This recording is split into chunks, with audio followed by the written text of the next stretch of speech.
నమస్కారం. RTI 9 news కి స్వాగతం. సంగారెడ్డి జిల్లా కంది మండలంలో భారతీయ జనతా పార్టీ జిల్లా కార్యాలయంలో నిర్వహించిన పండిట్ దీన్ దయాల్ ఉపాధ్యాయ ప్రశిక్షణ మహాభియాన్ కంది మండలో ప్రశిక్షణ శిబిరం కార్యక్రమానికి ముఖ్యాతిథిగా పాల్గొన్న Rajeshwar Rao Deshpande, RTI 9 news reporter, Sangareddy జిల్లా స్టాపర్ మన్నే మల్లేశం. ప్రాంతీయ పార్టీలు అయితే నేను ఎంత పెట్టినా ఎంత తీసుకోవాలి అనేది ప్రాంతీయ పార్టీ. వ్యక్తి పూజ ప్రాంతీయ పార్టీలు. లోకల్గా ఏదైనా పార్టీ ఉంటే అధ్యక్షులు వాళ్ళే, ముఖ్యమంత్రులు వాళ్ళే, అన్ని వాళ్ళ చేతిలోనే నడుస్తారు. కానీ భారతీయ జనతా పార్టీ ఇది సమిష్టి నిర్ణయంతో నడిచేటువంటి పార్టీ. రాజకీయంగానే కాదు, దీని ప్రధాన సిద్ధాంతము భారతీయ జనతా పార్టీ దేశం కోసం, ఈ ధర్మం కోసం ఏర్పరిచిన పార్టీ. అప్పుడు భారతీయ జనతా పార్టీ ముఖ్యంగా జనసంఘ్ అయితే 1951లో భారతదేశం అంతా కులాల మధ్యన, మతాల మధ్యన ఇచ్చుకుపోయి ఆ రోజు మనం కుల ప్రాతిపదికన, ఒక మత ప్రాతిపదికన దేశాన్ని విడగొట్టినప్పుడు మరి ఆర్ఎస్ఎస్లో ఉన్నటువంటి కొంతమంది పెద్దలందరూ కూడా ఆలోచించి ఈ దేశానికి ఒక మంచి పార్టీని ఇవ్వాలా, ఈ విధంగా ఉంటే దేశం ఎక్కడో పోతుంది అని చెప్పేసి ఆ రోజు 1951లో జనసంఘ్ స్థాపించడం జరిగింది. జనసంఘ్ ముఖ్య ఉద్దేశం ఏంటంటే ఈ భారతదేశ సంస్కృతిని కాపాడుకుంటూ భారతదేశాన్ని ఏ విధంగా ముందుకు తీసుకెళ్లాలన్న ఆలోచనతోటి మరి మనకు 700 సంవత్సరాలు మొఘలాయులు కావచ్చు, 200 సంవత్సరాలు బ్రిటిషులు పాలించారు.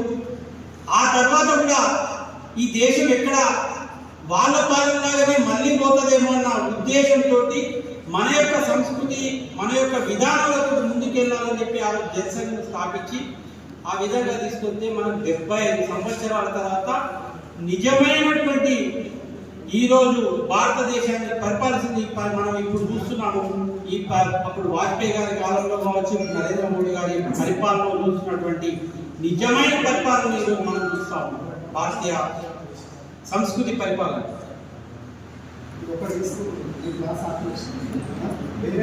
పండిట్ దీన్ దయాల్ ఉపాధ్యాయ గారు ఒకటే మాట్లాడారు, విత్తనము, వేరు, కాండాలు, కొమ్మలు, ఆకులు, పువ్వులు పండ్ల రూపంలో విస్తరించి వ్యక్తమవుతుంది. అయినప్పటికీ ఆ సమస్త వైవిధ్యానికి మూలమైన ఐక్యతను మనము విత్తనం ద్వారానే గుర్తాం. ఏదైతే సంస్కృతి పరంగా పెట్టాలంటే ఒక విత్తనం నాటితే చెట్టు పెద్దగా ఎదిగి కొమ్మలు, కాయలు, పండ్లు ఎప్పుడో 51లో జనసంఘ్ స్థాపిస్తే ఈరోజు 2014 నుంచి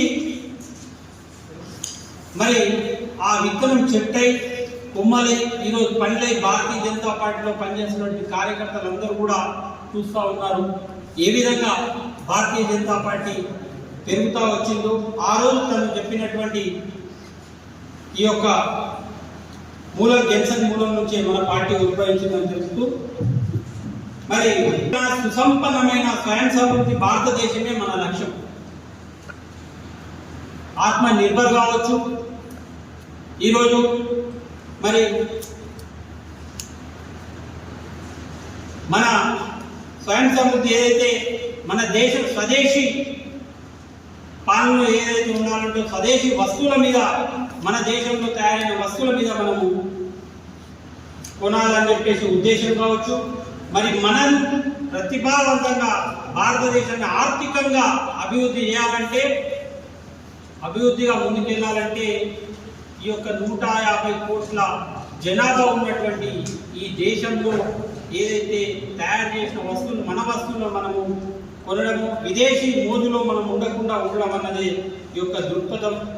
మరి భారతదేశ నిర్మాణానికి ఈ విధంగా సాంస్కృతికంగా కావచ్చు, శక్తిగా భారతీయ జనతా పార్టీ ఈ యొక్క దృక్పథం మీదనే నడుస్తూ ఉందని చెప్పి తెలియజేస్తూ, ప్రాచీన సంస్కృతి విలువలకు ప్రేరణతో ముందుకు భౌగోళిక అస్తిత్వం మాత్రమే కాదు, ఇది శక్తివంతమైన జాతి సంస్కృతి. మరి ఆ రోజు ఎంతోమంది రాజులు పరిపాలించి ఆ తర్వాత భారతదేశం ఒక స్వాతంత్రం వచ్చిన తర్వాత మన వాళ్ళు ఈ 70 సంవత్సరాలు కూడా కాంగ్రెస్ పార్టీ పరిపాలనలో ఆ బ్రిటిష్ పాలనే ఇప్పటికి కూడా చట్టాలు ఆ బ్రిటిష్ పాలన చట్టాలతోటే ముందుకు వెళ్తా ఉంది. మరి ఈ యొక్క ఎన్నో చట్టాలను ఈ 10-12 సంవత్సరాల్లో మార్చగలిగినామంటే అది మన యొక్క సైద్ధాంతిక భూమిక ఏ విధంగా అయితే ఉందో, సైద్ధాంతికంగా మనం ఏ విధంగా మన పార్టీ నిర్ణయం ప్రకారమే నడుస్తాం. ఆర్టికల్ 2 లక్ష్యం, ముఖ్యంగా ఆర్టికల్ 2 శక్తివంతమైన సుసంపన్నమైన స్వయం సమృద్ధి ఆధునిక ప్రగతిశీల విజ్ఞానవంతమైన దృక్పథంతో గర్వకారణమైన భారతీయ ప్రాచీన సంస్కృతి విలువలను ప్రేరణ పొంది గొప్ప ప్రపంచ శక్తిగా ఎదగల సామర్థ్యం కలిగిన భారతదేశం నిర్మించడమే భారతీయ జనతా పార్టీ బీజేపీ కట్టుబడి ఉంది. ఆ నిర్మాణమే మన యొక్క పార్టీ యొక్క ముఖ్య ఉద్దేశం. మిగతా పార్టీలకు సైద్ధాంతికంగా వాళ్ళకి ఎట్లాంటి ఆలోచన ఉండదు. ఎలక్షన్స్ వచ్చినాయా, వారం రోజులు కొట్లాడినామా, నేను గెలిచిందా, అయిపోయింది. గెలిచిన తర్వాత నేను ఏం చేయాలి, ఈ వారం రోజుల 15 రోజుల్లో నేను ఏం ఖర్చు పెట్టినా, ఎంత చేసినా, మరి ఈ 5 సంవత్సరాల నేను ఏం తప్పాను. కానీ మన భారతీయ జనతా పార్టీ కార్యకర్తలు ఏదైతే పార్టీలో పనిచేస్తున్న ప్రతి నాయకుడు కూడా నిత్య విద్యార్థి. ఎప్పటికప్పుడు మీరు చూస్తూ ఉండండి, ఎప్పటికీ ఏదో రకమైనటువంటి కార్యక్రమాలు చేస్తూ సామాజికంగా ఈ ప్రజలకు ఏ విధంగా మనం చైతన్యం చేయాలని చెప్పి ఎప్పటికప్పుడు ఏదో ఒక రకమైన కార్యక్రమం తీసుకుంటూ ఉంటారు భారతీయ జనతా పార్టీ. ఎప్పుడు చూస్తూ ఉంటే ఎప్పటికేదో మీటింగ్ ఉంటుంది, ఇలా ఏంది, ఎప్పటికప్పుడు మనం శిక్షణ చేసి ముందుకు తీసుకెళ్ళి ప్రజలకు మీకు దగ్గర కావాలన్నదే ఉద్దేశంతో ఎందుకంటే మన నిర్మాణము, భారతీయ జనతా పార్టీ నిర్మాణము మనమేం వ్యక్తి కాదు, ఈ సమాజం బాగుపడాలన్న ఉద్దేశంతో ఈ భారతీయ జనతా పార్టీ ఏర్పడిన వారు, జనసంఘ ఏర్పడిన ఆ తర్వాత మరి 1928 ఏదైతే వాజ్పేయి గారి నేతృత్వంలో భారతీయ జనతా పార్టీగా రూపొందడం, ఆ తర్వాత అత్యంతలంగా వాళ్ళు కష్టపడ్డ మహాత్ములందరూ కూడా పార్టీ కోసం నిర్విరామంగా కృషి చేస్తే ఈరోజు మనకు ఫలాలు అందుతున్నాయని చెప్పి తెలియజేస్తూ, మరి దీని మూల సిద్ధాంతం ఏకాత్మ మానవ దర్శనం. పండిత్ దీన్ దయాళ్ ఉపాధ్యాయ గారు ప్రతిపాదించినటువంటి ఏకాత్మ మానవ దర్శనం బీజేపీ సైద్ధాంతిక పునాది. ఈ సిద్ధాంతం పాశ్చాత్య భౌతికవాదం, సోషలిజం రెండింటి పరిమితులను గుర్తిస్తుంది. భారతదేశ సంస్కృతి సంప్రదాయం సిద్ధాంతాలకు అనుగుణంగా సమతుల్య మార్గాన్ని అటు పాశ్చాత్య భౌతికవాదం కావచ్చు, సోషలిజం కావచ్చు, ఈ రెండింటిని చూసుకుంటూ మన యొక్క భారతదేశ సంస్కృతిని, మన సిద్ధాంతం ఏంటంటే భారతదేశంలో ఉన్నటువంటి మహాపురుషులు ఎప్పుడో ప్రపంచంలో ఏ దేశంలో ఉన్నటువంటి మేధావులు భారతదేశంలో ఇప్పుడు కాదు, 1000 సంవత్సరాల కింద భారతదేశంలో ఇప్పుడు 5000 సంవత్సరాలు 6000 రాముడు శ్రీరాముడు జన్మించిన స్థలం మనం ఎప్పటి నుంచో 6000 సంవత్సరాల కింద నుంచి మనకు సంస్కృతి అనేది తెలియదు ఎవరికి. కానీ మిగతా ఇప్పుడు వచ్చిండొచ్చు ఇస్లాం వాళ్ళు ఏదైతే క్రిస్టియానిటీ వచ్చింది పుట్టిన తర్వాత. కానీ మన భారతదేశ సంస్కృతి, మన యొక్క మూలాలు ఎవరూ చెప్పలేము.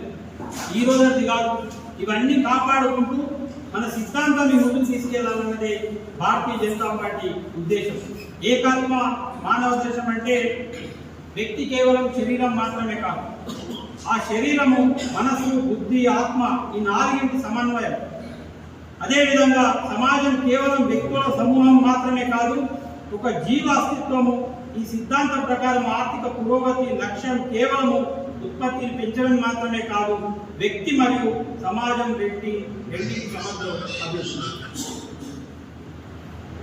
భారతీయ జనతా పార్టీ సిద్ధాంతం, మూల సిద్ధాంతం ఏకాత్మ అంటే మనిషి ఏదైతే వ్యక్తి, ఫస్ట్ వ్యక్తి నిర్మాణం కావాలి. మన వ్యక్తి నిర్మాణం అయితే సమాజం నిర్మాణం చేయగలుగుతాం. వ్యక్తి ఏ విధంగా నిర్మాణం ఉండాలి, మనం ఎక్కడ వెళ్ళినా భారతీయ జనతా పార్టీ కార్యకర్తపై అనగానే గౌరవం మీద